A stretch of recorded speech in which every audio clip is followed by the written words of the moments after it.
I'm with Marco, and today we're in Moab, and we're going to spend some time out on this amazing trail answering some of your most asked questions. This is going to be a lot of fun, and we'll show you a little bit of the trail on the way. Stay tuned.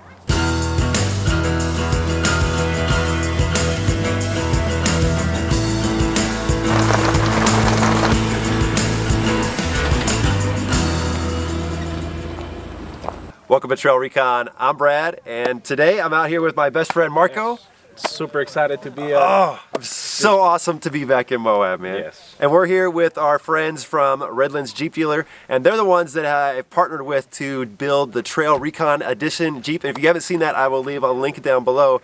But today what we're going to do is we've already filmed this trail. You and I have done this last year. Yes. And I'll leave a video link down below. You go check that out. But what we're going to do is we're just going to throw the camera on. We're going to talk about some questions that they've been asking about. That's a great idea. Yeah, some discussions you and I have been having. I think it'll be a lot of fun, and we'll show you a little bit of the trail. But before we even head off, dude, there's one thing that we've got to talk about. Yes. You're co-piloting with me today. Where's your Jeep? It's sitting at the parking lot with a broken clutch. Yeah. So don't do what I did. I was planning on replacing that clutch with 150,000 miles after this trip. Yeah. Should have done it before the trip. Yeah, yeah. Lesson learned. We always learn along the way, but look, we'll get you back up and running, but we're still going to have a blast today. Absolutely. And you get to drive the TrailRecon rig today, too. There you go. All right, guys, we're going to head out, and this should be a blast. All right, man, well, we just made the turn onto the part of the trail. It's so beautiful up here. Beautiful. I love this trail. It's fun. We're going to be getting in some obstacles, guys, so we're going to be swaying around a little bit while we're doing this conversation. But I'm going to ask you a couple questions first, and then we can flip it around. You can ask me a couple. How's that sound? Okay. That'll work.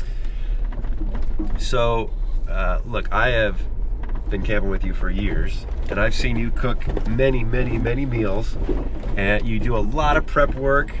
You spend a lot of time cooking, and you spend a lot of time cleaning up. What is it you love about cooking so much on the trail? I think just proving that you can do more than sandwiches and hot dogs on the trail. That's what I like about it. And mixing all those ingredients and then coming up with this end results and watching my buddies enjoy it. I think that's what pays off. I hate the cleaning part though. You spend a lot of time cleaning. A lot of water. A lot of water too to clean, huh? People don't realize that, but Marco does spend a lot of time in cleanup. But what I love about you is when you're cooking, you're very methodical about it. I mean, everything is laid out perfectly. You've got all the stuff exactly where you want it. But I think, you know, when we bring new people out with us, they're always so impressed. Like, I never would imagine I could eat something like this out there. I mean, I can't cook like that. I guess I probably could now after watching you for many years, but I'll stick with making coffee. The coffee you make is great, dude. I think having all the ingredients out, at least that's how I feel. Yeah.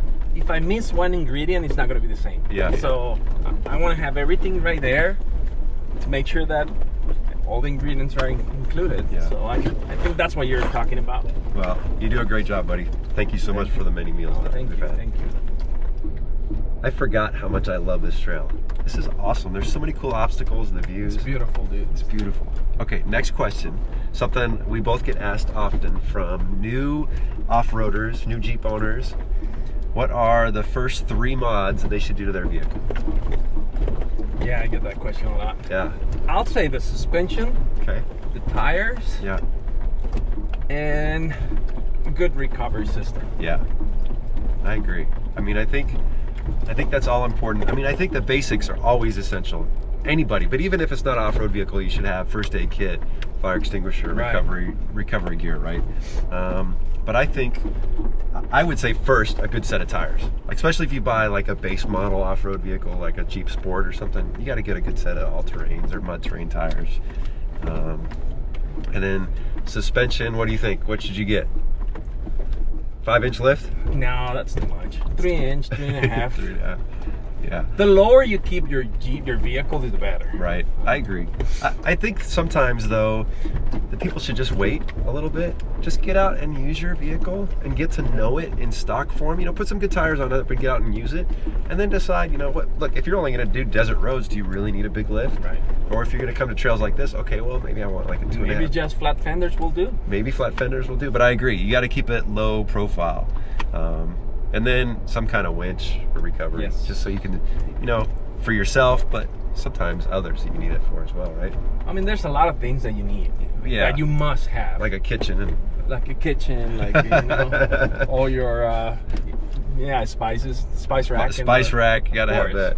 Yeah. No, I mean, what if your battery dies? Yeah. You know, a good battery booster. Right, yeah, for sure. Of course, all the tools. All the tools. Every single tool that your vehicle might need, that you can bring with you, I think that's very important. So those are all basics, but I think we are in agreement.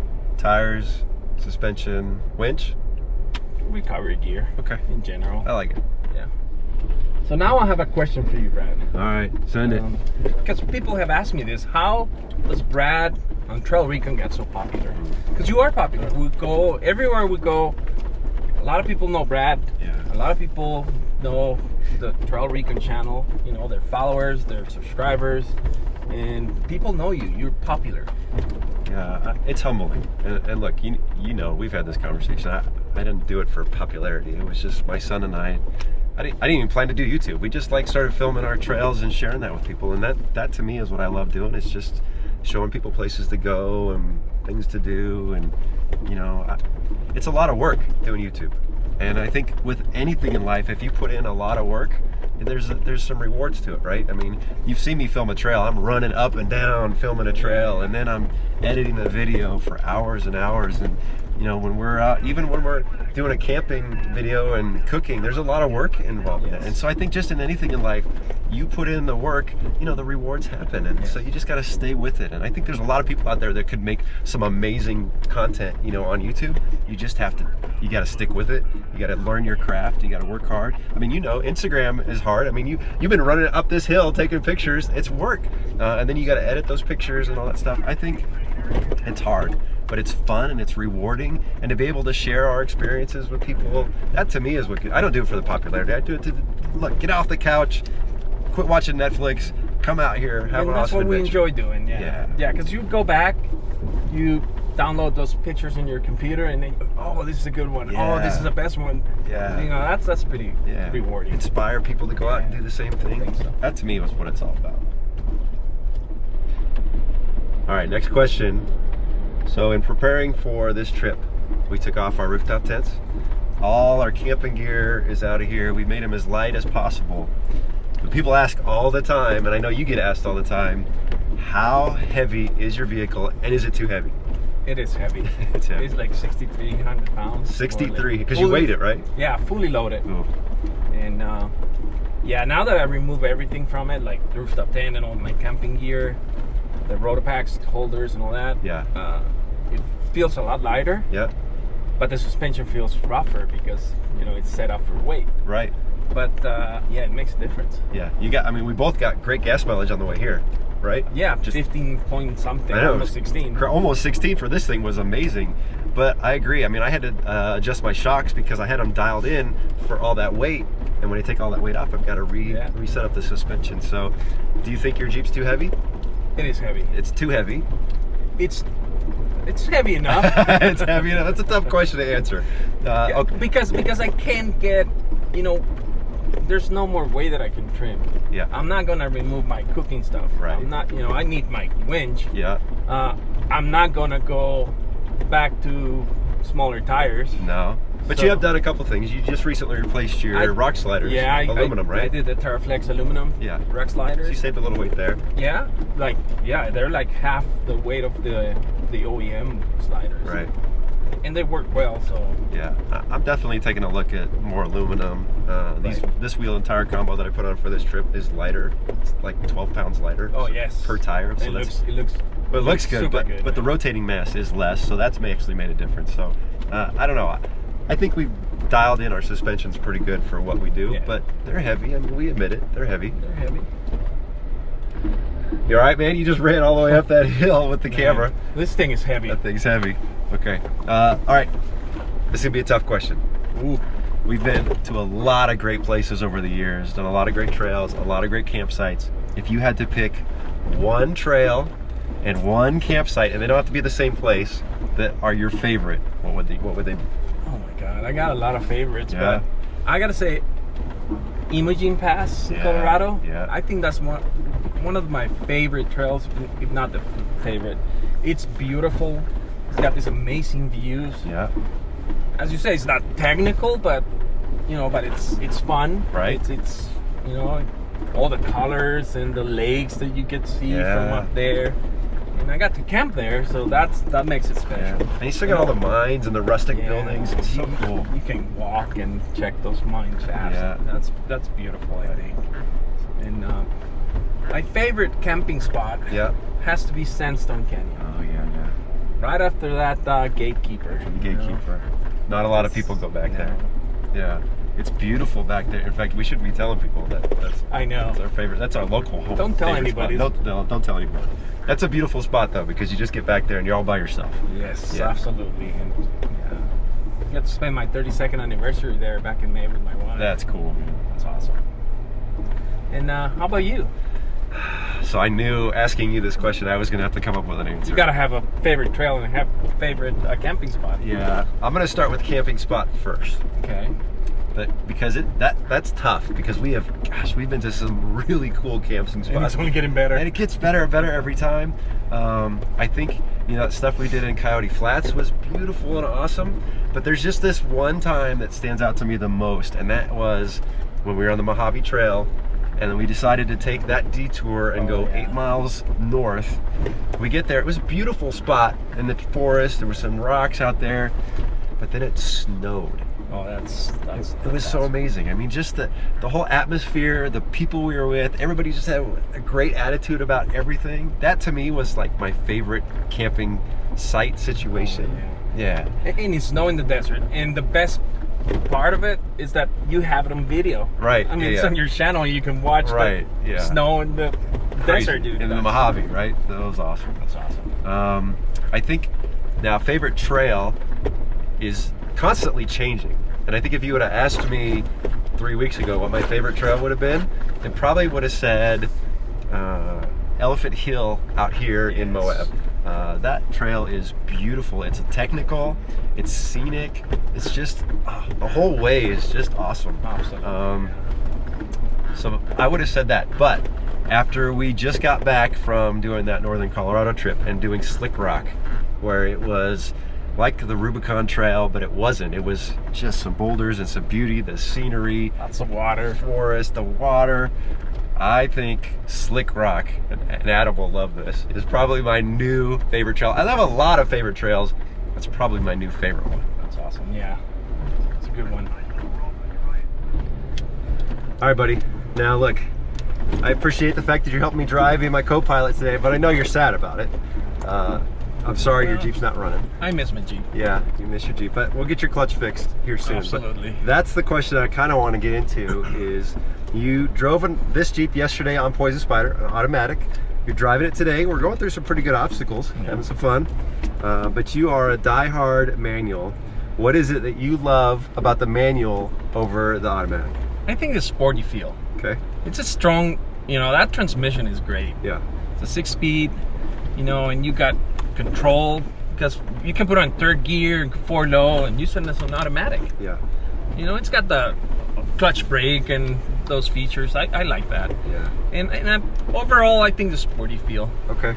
Yes. I mean, I get it. I know the passion people have about that tactile feel with being part of your vehicle. I mean, I used to have a Mustang and it was a manual transmission. I just love being able to shift through the gears. But for me, I just like to focus on the trail, focus on my tire placement, the steering, the balance of the vehicle. The clutch is a whole nother dynamic that honestly I just don't want to worry about on the trail, but I know that you manual guys love it. So here's the kicker. I've been working on you hard about the Gladiator, and I know the diesel's coming out and you're pretty excited about that. When the day comes that you get, and I say when, the day comes that you get a white Gladiator diesel, will it be a manual or the 8-speed automatic? Well, I love manual transmission, and I think it's gonna be pretty cool to have all that power of the diesel with a manual transmission. But now the new 8-speed automatic transmission, it's a whole different thing. It's pretty nice. So I don't know. I mean, right now I will say a manual transmission. Okay. But I don't know. Who knows? Who knows? So there's a possibility it could be an automatic guy. It's not easy to get a manual transmission Jeep too. That's so true. Let's see what happens. Okay. But so far, manual. Got it. All right, buddy, I have a question for you. Bring it. You've been driving the Wrangler for a long time. Yeah. But now you have the new Gladiator. Yeah. What's your favorite? Which one is your favorite? Come on, that's tough.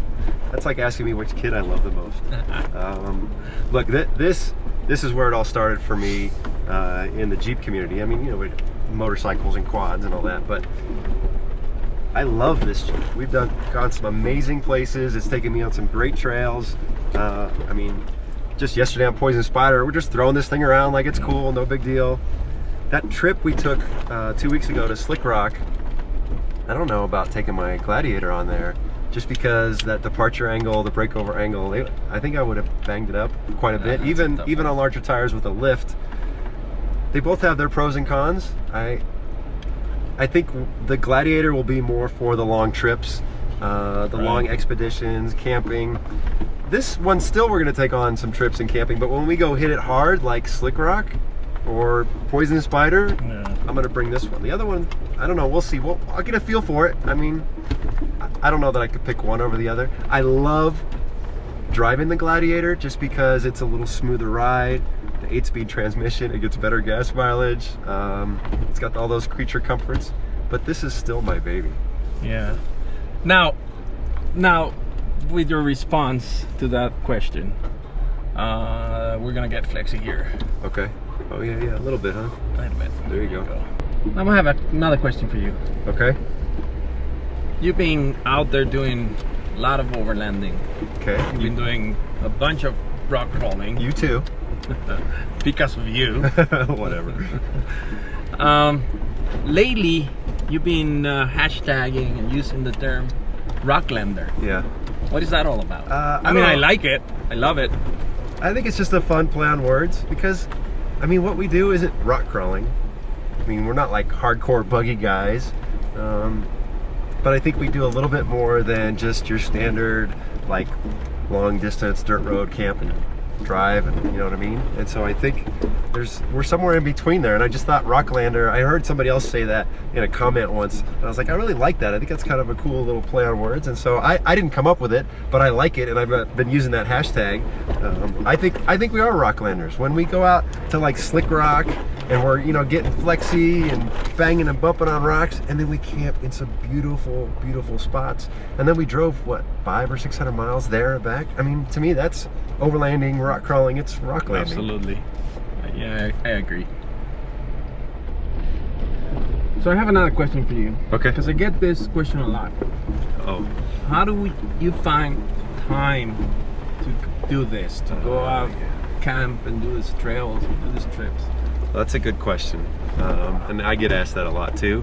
And first of all, we're blessed to be able to do something that we enjoy so much. But the truth is, we're probably not as out as often as people think we are. It just seems that way because of the way the videos come out. But lately we've been out a lot. But I try to make time for this because it's something I love. And you know, I was in the military for 26 years, retired from the military, so I've got a retirement income that is very helpful. And then I had a full-time job for a while. Ooh, I need to get over this real quick while I'm talking. Hang on, we're gonna get a little. But recently my wife and I had a lot of conversation about, you know, just life and passion, and so it was to the point where I could either do TrailRecon full-time or focus on my job, and then, you know, set TrailRecon aside a little bit. And so just kind of took a leap of faith, and now I'm doing this full-time, which is nuts. Awesome. And it's so awesome to be able to do it with you, man, because I mean, there's not too many people that can take as much time off that I take off, and it's great to come out here with you because we just have the same joy. What is it? How are you able to do it? Well, I think I got my own business. Yeah. And I'm lucky to have a super supportive wife. Yes. You know, she's always there. She helps me at the business, and we've been working together for 20-some years. Yeah. So she knows exactly how the business works and all that. And I got good guys at the office. You know? And she understands. This keeps me young, man. Doing this, it's just, you know. You and me both. And that's right. We're not all the time out. No, we're not all the time. It just seems like it. But lately we will have been. The last couple weeks, yeah. Yeah. And Gypsy too. But yeah, when I'm at the office, I get to work, dude. Right. Yeah, 12, 14 hours. Yeah. To make up time. So. Yeah. Well, my wife has been totally supportive. You know, while I was in the military, gone, you know, on deployment. Now when we're gone for like a long weekend like this, she's like, whatever, it's only a couple days. But still, she's super supportive. And you know, look, if we had a choice to spend a weekend sitting on the couch watching TV or coming out and doing this, I mean, I think it's a no-brainer. Oh, man, when I sit down in front of TV, I feel like I'm wasting time. Right. You know, there's people out there who love TV. Not my case. Yeah. You know, I'd rather be doing this. I like watching YouTube. Well, yeah. Dude, I love Moab. It's so much fun out here. And Top of the World's a great trail. So many trails, man. Yeah. So many trails over here. You guys got to come out to Moab if you've never been out here, and make sure you come check out Top of the World. And thanks for kind of playing question and answer with me. I think it was some good dialogue. That was fun. Yeah. Super fun. I hope you guys have enjoyed that. Maybe something we'll do again in the future. If you have other questions you'd like Marco or me to answer, throw them in the comments and we'll chime in, guys. If you're visiting TrailRecon for the first time, hit that subscribe button. I'd love to have you as a member of the TrailRecon team. Thanks for watching.